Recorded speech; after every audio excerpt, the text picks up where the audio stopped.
to stop Henry from driving home impaired. But what all of this meant was that when Henry went to the convenience store, he didn't have any identification on him or the keys to his house, so there was no real way for him to get home. That same night, Corinne McCabe, Henry's wife, was away in California. The couple had been married for 11 years and they had 2 children together, a 1-year-old and a 10-year-old. Corinne woke the following day to find that mysterious voicemail you heard earlier left on her phone from her husband at 2:28 a.m.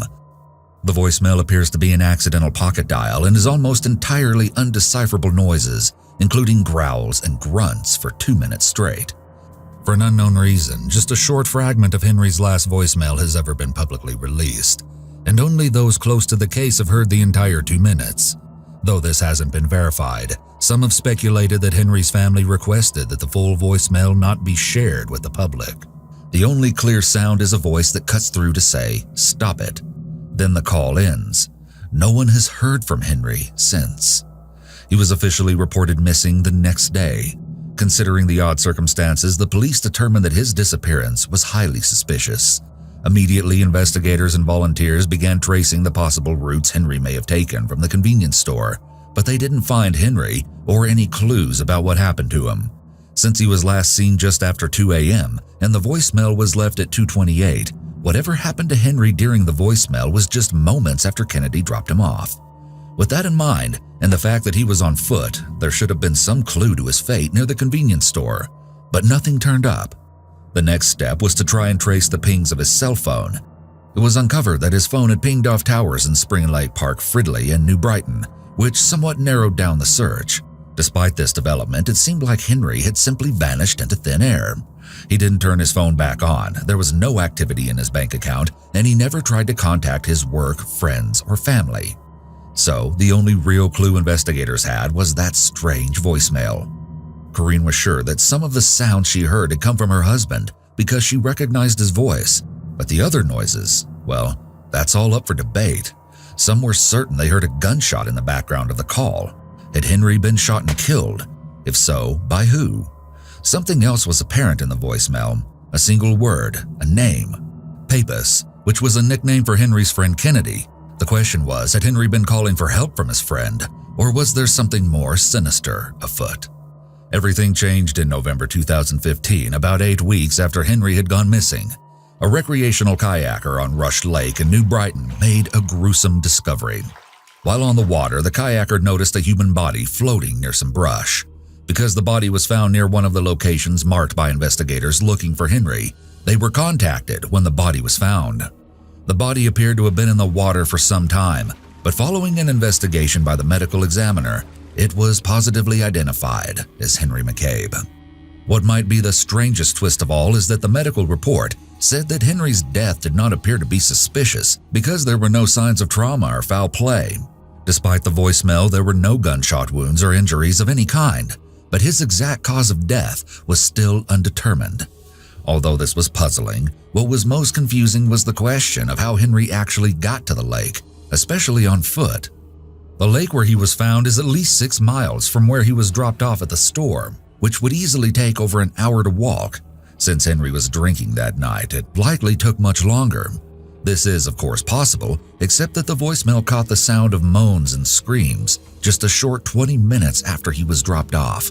So what happened that led him to the lake? His death seems relatively straightforward. He accidentally drowned, right? That is exactly what the police theorized, saying that Henry's probable cause of death was drowning in fresh water. Except it always comes back to that mysterious voicemail. David Singleton, the chief executive of Minnesota Community Policing Services, has said, "I don't believe the idea that he just wandered that far on his own, and the audio doesn't support the idea that his death is not suspicious."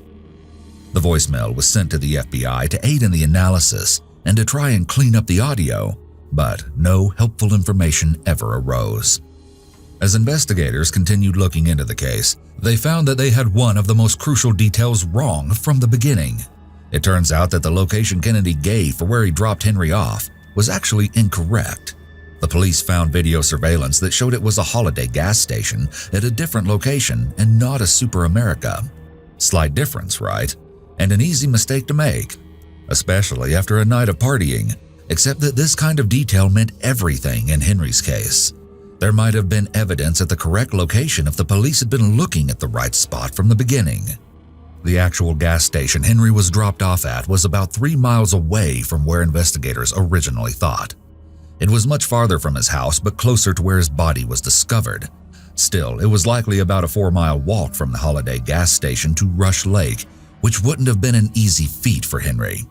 During the investigation, Kennedy eventually handed over Henry's keys and wallet, but he never offered an explanation for why he dropped Henry off at the convenience store rather than simply back at home. As for giving the wrong location, well, that has just been explained as a mistake. Kennedy made no more about Henry's disappearance than he let on.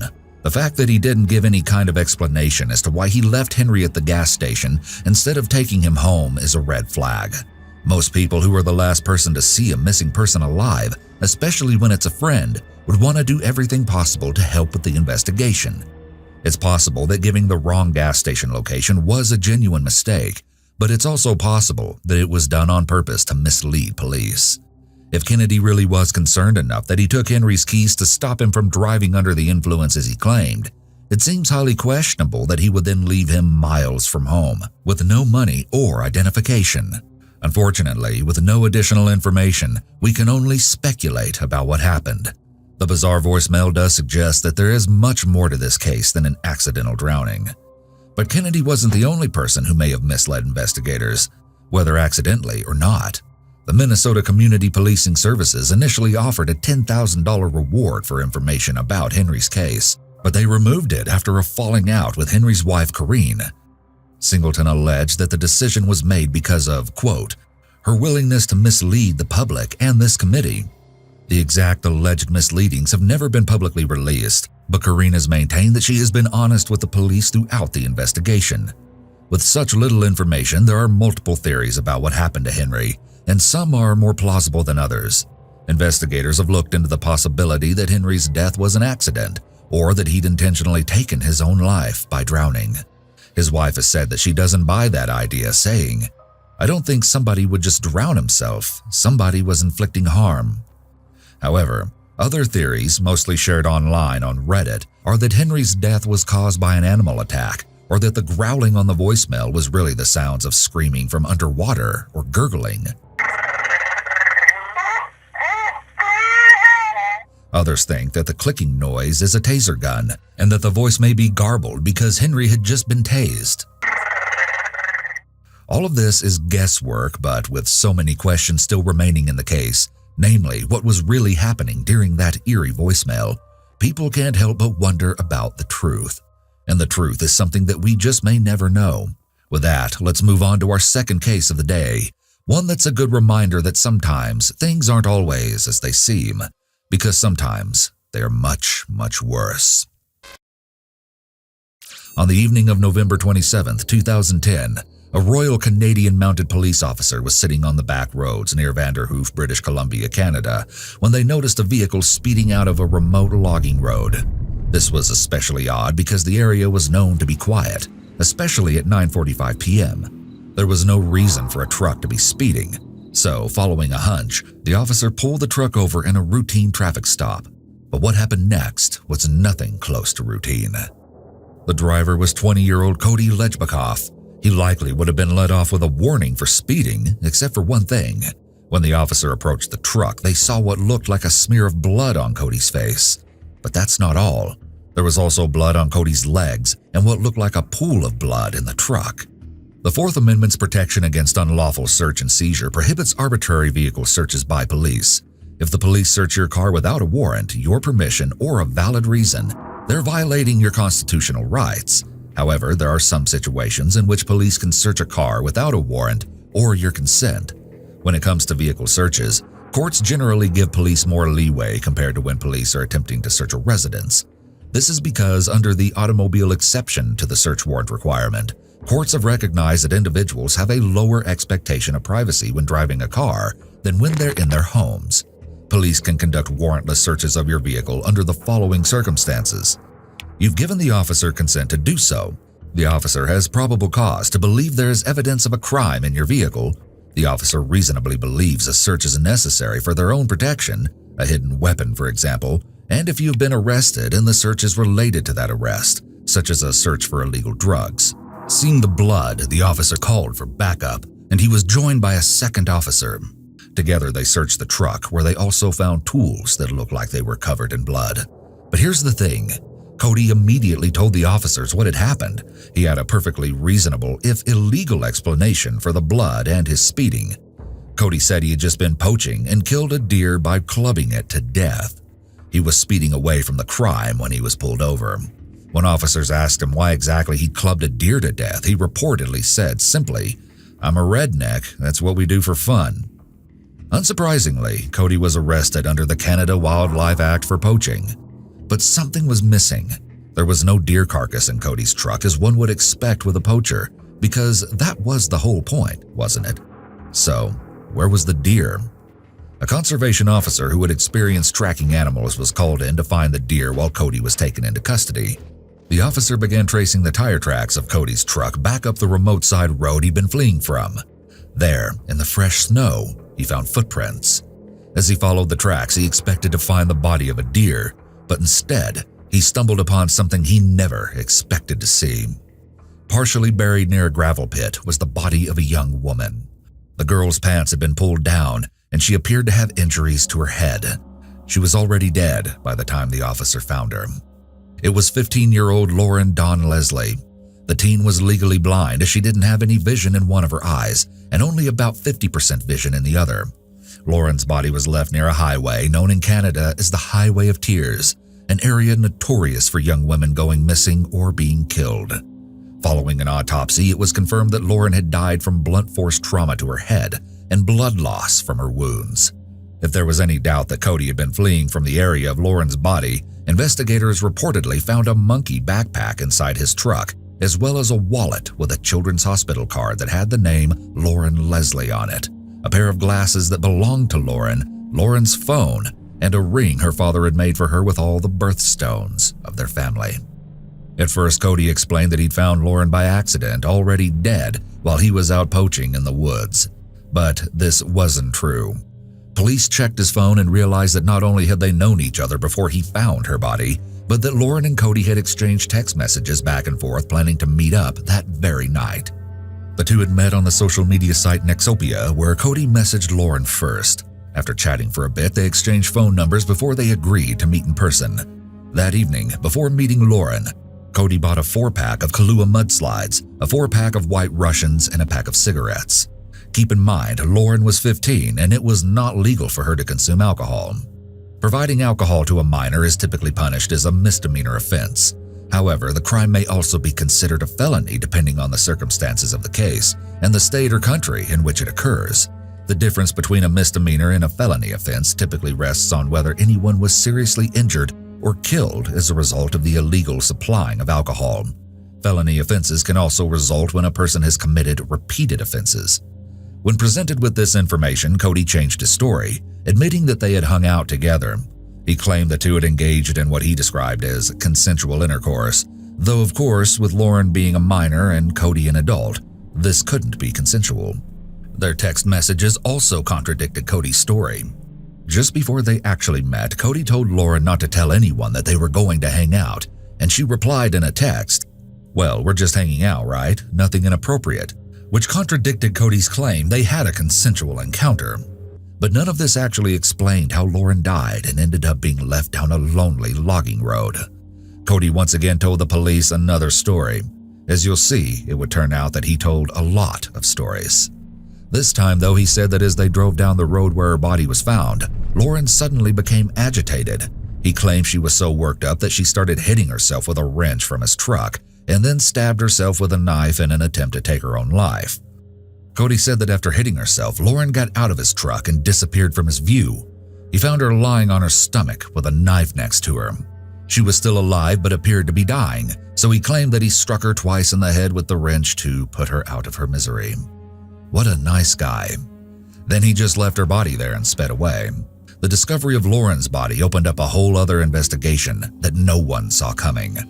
While Cody was in custody, investigators started looking closely at his apartment, and while there, they found something curious: a pickaxe. This wasn't too surprising, but when the pickaxe was tested for DNA evidence, it came back that it had traces of human blood on it. And not only that, but the blood's DNA also had a match, though not to Lauren, as one may assume. Instead, it matched a woman whose body had been found on October 8, 2010, in a park on the outskirts of Prince George. The woman was 35-year-old Cynthia Frances Moss. She was last seen on September 10, 2010, a month before her body was found. Police have said that Cynthia was involved with drugs and prostitution. So, how had Cynthia's DNA ended up on a pickaxe in Cody's apartment? Well, that explanation will come later, because it wasn't the only piece of DNA evidence investigators found. Obviously, after discovering the pickaxe, the police wanted to be extremely thorough with everything else in Cody's apartment. So, after testing his shirts, shorts, bed sheets, a comforter, and even another axe, they found more DNA. This DNA was matched to another person entirely, 23-year-old Natasha Lynn Montgomery, a young woman who was missing. Natasha was last seen as she left a friend's house in Prince George in August of 2010. Natasha's body was never found, but now that her DNA was discovered at Cody's apartment, police were confident she'd befallen the same fate as Lauren and Cynthia and was likely deceased. Oh, but that's not all. If you thought all of that was crazy, just wait. When running Cody's DNA through police databases, investigators found that he matched a semen sample collected from a body, but not Cynthia's or Lauren's. No, Cody's DNA was found on the body of 35-year-old Jill Stachenko. Jill had disappeared from Prince George on October 9, 2009. At the end of the month, on the 26th, her body was uncovered where it had been half buried in a gravel pit just outside of the city. Lauren, Jill, and Cynthia had all suffered blunt force trauma to their heads, as well as other wounds. All the women, except for Lauren, were characterized in the news as drug users and sex workers. Cody was now connected to the deaths of 4 different young women, all killed within the last 2 years, but nothing about him would make you think he was the kind of person to do something like this, at least from the outside. For one, his childhood had been typical. Growing up, Cody got along with his parents and siblings. He worked in a sawmill run by his grandfather and his great-uncle, and he had an active social life playing hockey, hunting, and fishing. At the time that he was arrested, he worked as a mechanic at a Ford dealership. As the news broke, Cody became known as the Country Boy Killer for the comments he made when he was first pulled over. A key characteristic of a psychopath is the ability to blend into normal society. Psychopaths are often charming and well-liked by others. They may have stable employment and appear to have relationships with family and friends. However, this is all an elaborate act. A true psychopath can form an emotional attachment to other people, but they are very good at pretending. Another trait of a psychopath is pathological lying, which is seen in this case with Cody changing his story multiple times. Promiscuous relations, lack of remorse, and lack of empathy are additional psychopathic traits. Cody was charged with the first-degree murder of all 4 women, and the case went to trial. Throughout, he remained impassive, never showing any signs of emotion, and it was in court that the rest of Cody's stories came out. His lawyer argued that Cody should be found guilty of second-degree murder, not first.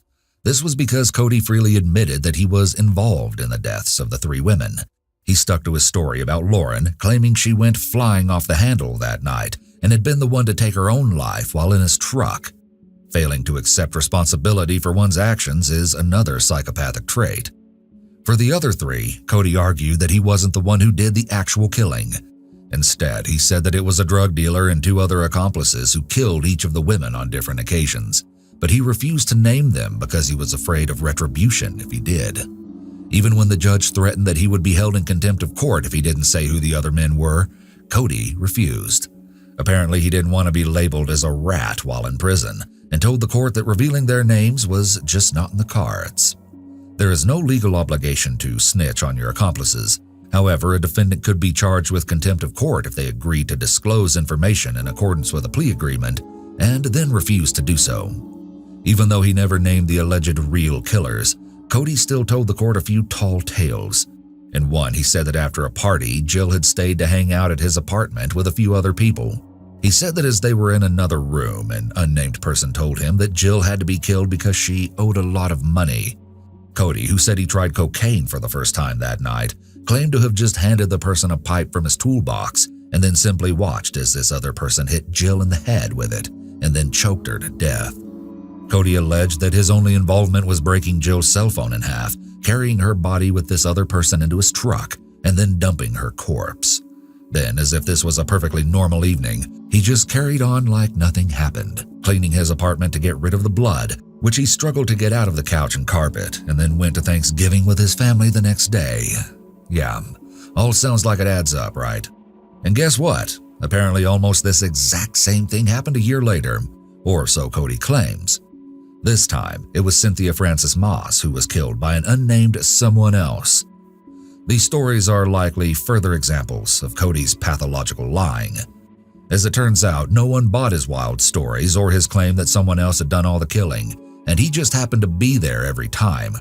Cody Lejbakov was found guilty on 4 counts of first-degree murder. Cody was only 19 when he killed for the first time. In British Columbia, first-degree murder carries a mandatory sentence of life without eligibility for parole for 25 years. Cody's sentences will be served concurrently. The 4 convictions make Cody one of Canada's youngest serial killers. In case you're curious, here are 8 red flags of a psychopath to look out for. 1. Superficial charm. Psychopaths are generally likable. Their personalities can be engaging and they have the ability to draw in those around them. But you may feel a little twinge in your gut that something is off. 2. Grandiosity. The psychopath may be very arrogant and self-centered. Those around them might just think the psychopath is very confident. 3. Need for stimulation. Psychopaths crave excitement and they may make frequent changes to their plans. They may appear restless and it may seem like they're surrounded by drama. It's also common for psychopaths to drink alcohol and/or use drugs. 4. Pathological lying. Not only do psychopaths frequently lie, but they don't appear to be bothered when someone catches them in a lie. They may also lie just for the sake of lying. 5. Manipulation. Psychopaths have an uncanny ability to get other people to do their bidding or give them what they want. They can also be very controlling. 6. Parasitic lifestyle. Most people need help from friends or family from time to time. However, if someone is constantly relying on other people to provide for them financially, that can be a red flag. 7. Promiscuous behavior and/or having many short-term marital relationships. Due to a psychopath's high need for stimulation and impulsive behavior, they may have a large number of partners in their history. 8. Refusing to take responsibility. Psychopaths try to put the blame on anyone but themselves. They often play the victim in order to manipulate the people around them. Any of these traits alone could be caused by multiple other reasons. However, when these signs are seen together, it can indicate that you may be dealing with a psychopath. Unfortunately, psychopaths are notoriously known for being good at blending into society, so they can be quite difficult to recognize. Sometimes the most important thing you can do is trust your gut. So, if you know much about British Columbia's checkered history of famous serial killers, that last case may not have been too surprising for you. However, I know you won't see today's final case coming. Though it may seem like a typical missing persons case, the dark rumors surrounding it are nothing short of straight out of a horror movie. When a friend couldn't track down 33-year-old Cassidy Rainwater, they reported her missing on August 25, 2021. Cassidy had been staying at a house on Moon Valley Road near Buffalo, Missouri, owned by James Phelps. The last time anyone saw Cassidy was 6 weeks before she was reported missing, and she was with Phelps at the time. As soon as she was reported missing, police began looking for Cassidy, and an officer went to check the cabin where she was supposed to be staying. The police believe that Cassidy may have been with Phelps as early as the beginning of July. However, there was no sign of her on the property, so the officer left. If only he had looked just a little bit closer. After a week with no other clues to her whereabouts, the investigators headed back to the house on Moon Valley Road. And this time, they come across Phelps. Phelps admitted that Cassidy had been staying with him at the cabin until she could get back on her feet, but he said it had only been for a short period of time. He claimed that Cassidy was already long gone. She had left at the end of July in the middle of the night when a mysterious car arrived at the house. Phelps said that Cassidy got into the vehicle and left without saying a word to him. He didn't know where she was headed, but told the police that she'd been talking about possibly going to Colorado. Phelps was very clear about one thing, though. He said he hadn't seen her since then, but that would turn out not to be the case. Phelps was likely trying to steer investigators away from his property by giving them information that Cassidy not only left, but likely went out of state, which would make her more difficult to track down. So even if they hadn't found her, the police had a lead. For 2 more weeks, no one managed to track down Cassidy in Colorado, or anywhere else for that matter. When a clue about Cassidy finally came in, it wasn't what anyone expected. The FBI received an anonymous cyber tip of photos that showed Cassidy partially naked in a cage, but alive, and then another showing her body with evidence of mutilation. They only became more gruesome from there. Another photo was of Cassidy's body bound to a gantry crane device, a machine usually used to process wild game. Just as horrible, other images showed her body being eviscerated and dismembered. It's possible that the killer released these photos to the police as a way of bragging about what they got away with. It's also possible that someone else who knew the killer somehow gained access to the photos, but submitted them anonymously out of fear of repercussion from the killer. Cassidy wasn't just missing. She had been killed in the most horrific way possible.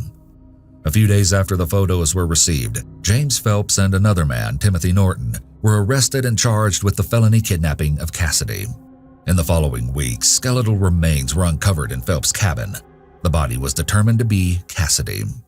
Given the gruesome photos, this wasn't too much of a surprise, even if it wasn't the outcome everyone was hoping for. Her cause of death was later determined to be strangulation. But here's the thing. Evidence shows that Cassidy had actually been killed around July 24th, about a month before she was even reported missing.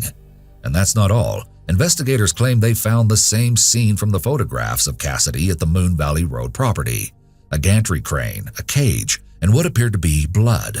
Investigators said that they also found images on Phelps' phone similar to the photos they had been anonymously sent. Most horrifying of all, when the police looked inside of a freezer, they said they found what appeared to be human flesh. Now, that's a lot to stomach, but add in the fact that the human flesh was also dated 7/24, and we're talking about the kind of stuff you only see in horror movies. Following DNA testing, the remains were identified as Cassidy's. The discovery of human remains in the freezer fueled rumors that her killers allegedly planned to cannibalize her body, or already had. After these discoveries, both Phelps and Norton were officially charged with the first-degree murder of Cassidy and the abandonment of a corpse on top of the kidnapping charge. Police allege that during interrogation, Norton almost immediately confessed that he helped to restrain Cassidy while she was killed. Police say that Norton claimed she was sleeping when she was attacked. Reportedly, Norton stated a plastic bag was placed over her head.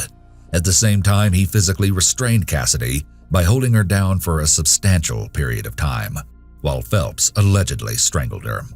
Authorities say that just like the photos showed, Norton told the police that her body was then hung from the gantry crane, where she was disemboweled. The 2 men then allegedly carried her body to a bathtub, where it was dismembered. Phelps, on the other hand, refused to speak to investigators without an attorney, and then refused to answer questions altogether. Still, investigators said they found text messages exchanged between the 2 men, where they allegedly planned to kill Cassidy on July 24th. Police say that Phelps had asked for Norton's help. This is all the information that has been publicly released by investigators, but there may be more going on with this case. At least, that's the unconfirmed rumor. The case took another turn when on October 4th, 2021, the cabin on Moon Valley Road was set on fire. The responding fire marshals concluded that the fire was a case of arson, and yet no one has been arrested. 2 explosive devices made out of mortar tubes, balloon covers, and tripwires were discovered on the property near the house. The sheriff said that the house was totally lost in the fire, and with it,